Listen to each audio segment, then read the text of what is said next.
So sa video na to, tuturo natin paano ba mag-double book or paano kumuha ng double booking o paano gawin ang double booking sa Lalamove apps.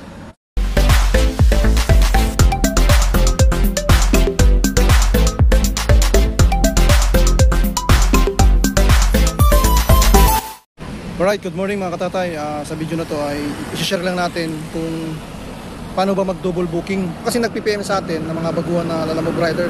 So yung talagang as in, wala pa raw talaga silang experience. So syempre, sino ba naman tayo para hindi mag-share ng kunting kaalaman natin sa pag-Lalamove rider.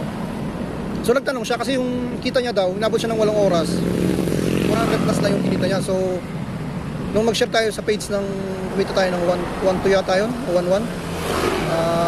Umabot tayo ng 9 to 10 hours. So sabi niya paano daw kitain yung ganun, kasi baguhan lang daw siya na Lalamove rider. So i-share ko lang daw kunting techniques daw. Hindi naman techniques yung paps, ano lang yun, ng sipag lang sa pagbiyahe. Kasi dito sa pag-Lalamove rider talaga kailangan mo rito ng sipag talaga. Saka mahaba yung oras na gugugulin mo para kumita ka ng sapat o lagpas sa minimum na inaasahan mo. Paano ba mag-double book? Kasi nagtanong siya paano ba yung double booking. Bigyan kita ng idea kung paano kumuha ng double book. So panoorin mo ang video na to kung ano yung ginawa ko, para malaman mo kung ano yung dapat gawin pag kukuha ng double book. So ang pinaka-importante sa lahat kasi talaga, pag kukuha ka ng double booking, dapat same way lang. Huwag kang kukuha ng salungat. Kasi pag kumuha ka ng salungat na pick up, salungat na drop off, magkakaproblema ka dyan, paps. Talagang asahan mo na yan na may reklamo ka matatanggap dyan. Or kaya kung ayaw mo makatanggap ng reklamo, doon pala sa unang booking mo, sa pick up mo, kausapin mo na, makiusap ka kung pwede sabayan. Doon mo malalaman kung pwede sabayan. Ako kasi hindi ko na kinakausap. Ang ginagawa ko na lang, kung hanggat maaari, same way yung pick up, same way din yung drop off, hindi salungat. Eh ito nga, tinan mo itong booking na to, makapansin mo, panoorin mo ang video na to. Yung pick up natin, same way lang din. Yung drop off natin, same way lang din. Mangyayari sa atin mga paps kapag kumuha ka ng booking na salungat na wala kang inform sa customer. So napaka-critical talaga mag-double booking kapag unang-una hindi ka nag-inform sa customer na sasabayan mo, tapos kapag salungat yung 180. Sinubukan ko lang kung makukuha ko mga katatay. Kasi yung kanina may naka 2 join ng driver. So ako 2 seconds na lang. Sinipe ko kunwari lang kung makukuha ko. Nakuha ko pa rin. So ito yung kagandahan kapag maganda yung rating mo. Dali ka makakuha ng order. Pag wala ka masyadong report, yun, wala kang cancel. Kasi kapon wala tayong cancel eh.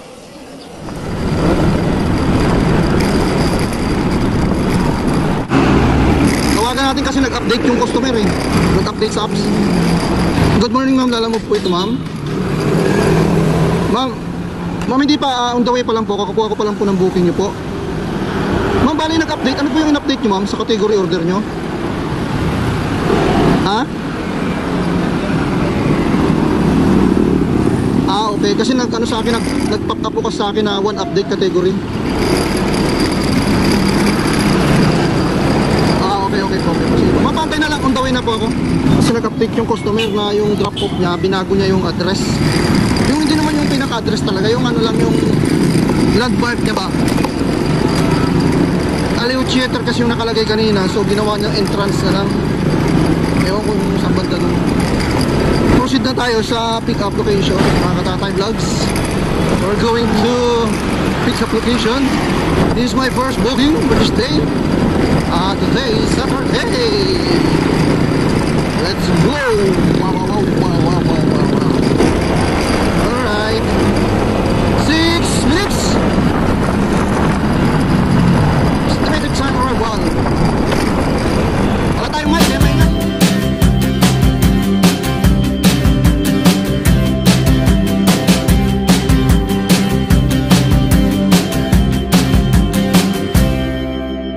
Hello po. Saan po kayo banda ma'am? Dito ako sa may basketball court.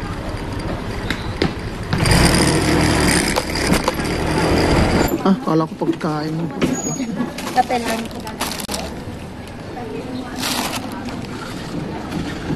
Kuya, baka mabasa po. Palutin ko na ng plastic. 180 po. Documents pala. 39 minutes. For 19 kilometer. Pasa ito. Alright, first booking natin to. For 180 pesos. Going to Pasay Aliw Theater. So hanapan natin to ng kasabay. Saan ba ito banda?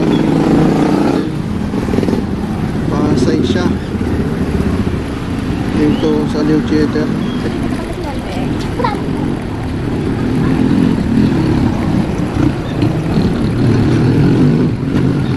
Wala tayo makuha papuntang Pasay ah. Wala tayo makuha papuntang Pasay. Mas Katatay Vlogs. Meron kasing kumuha ng salungat na booking mga katatay. Dapat on the way lang. Pag salungat kasi perwisyo ka. Bagong ilog, kunin natin to. Kasi ano yan, on the way yan. Eso siya, 63 pesos siya. Okay na yan kasi on the way naman to eh.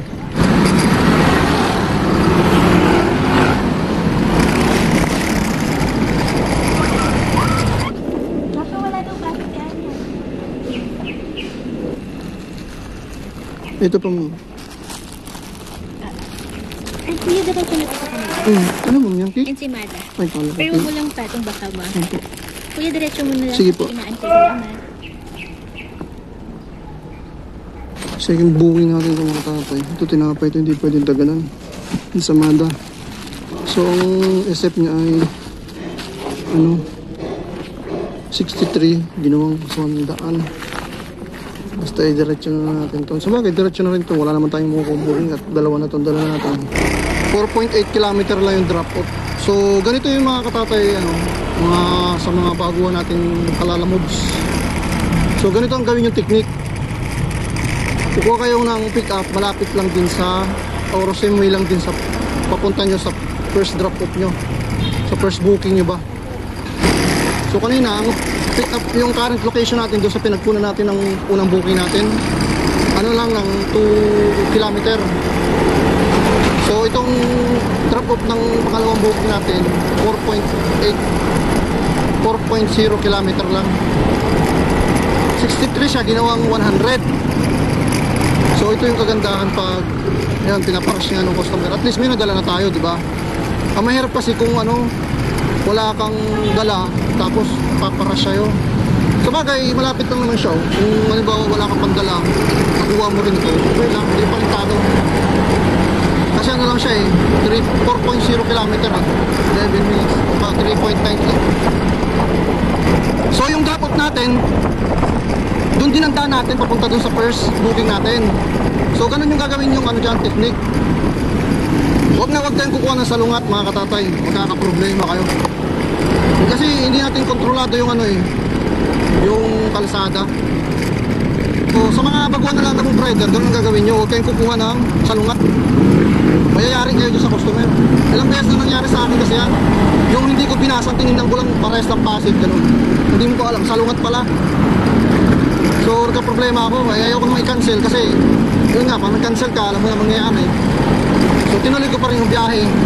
Ang problema, yun, nag-update yung customer. Kaya nadala na ako doon.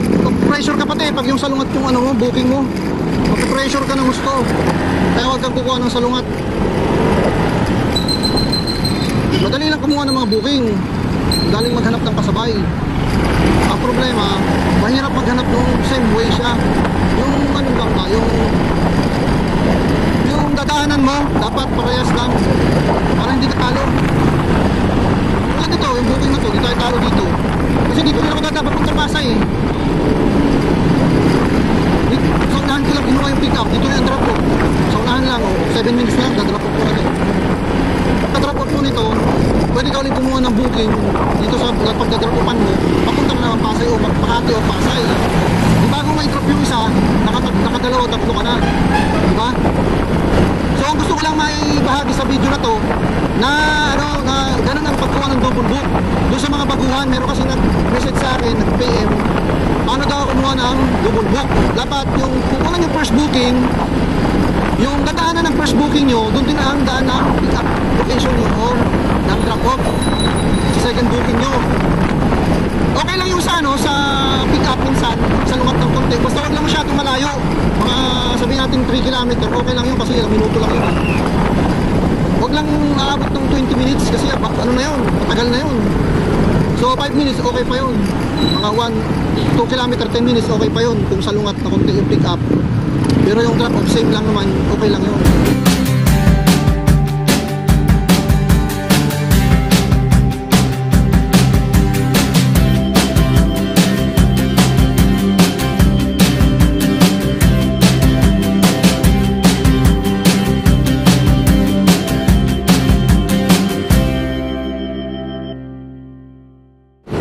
Hello po. Good morning ma'am. Ma'am, lalamove po ito ma'am. Andito na po ako sa gate. Pinatay na ni ma'am. Alright, tara. May ida-drop ko lang to tapos ito lang. Para mapakita ko lang sa mga baguhan. Kasi merong lalamove rider nag-private message sa akin. Baguhan lang daw sa talaga. As in, wala po sa idea. So, tulungan natin. Okay na po. Okay na po. Na-drop na natin yung pangalawang booking. Yung first booking natin nandito pa. So, pupuntang Pasay ito. Bigyan natin ng 5 stars yung kasi nagbigay siya ng tip. Ito yung Pasay natin, oh. Yung 180. Pasay event yata ito eh. So, kailangan nyo itong documents. So, buti yung ano natin, yun ang sinasabi ko, yung nakuha natin na isang booking, same way lang. Kaya hindi tayo masyadong ma-stress pa. Ay kung kinuha natin yung salungat, patay ka na. Report ka na talaga. So, ito, buti na lang, same way lang. Dito tayo sa top ng LRT dito cruise station. Lapit na tayo, mga 1.5 km, 5 minutes.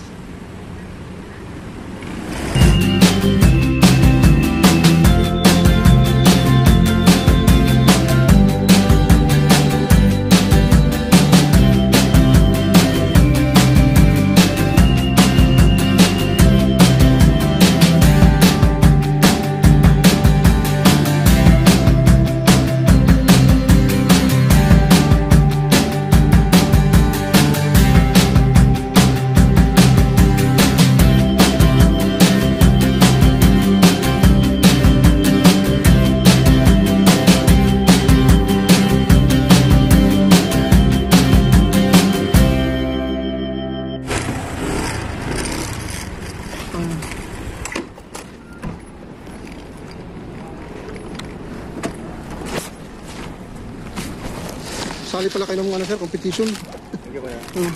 Okay, sir.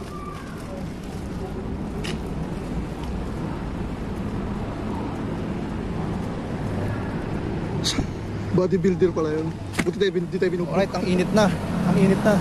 So yun lang mga katatay, hanggang dito lang ating video at maraming salamat sa inyong panonood. At sana nakatulong to dun sa baguhan na nagtatanong sa akin, nag-message sa akin kung paano gawin yung double booking or paano mag-double book sa Lalamove apps para mag-double yung kanyang kita. So, lagi yung tandaan ng kasabihan ni Katatay, anuman platform na meron ka sa ngayon, ang kita mo nakadepende sa sipag mo. Bru bru bru.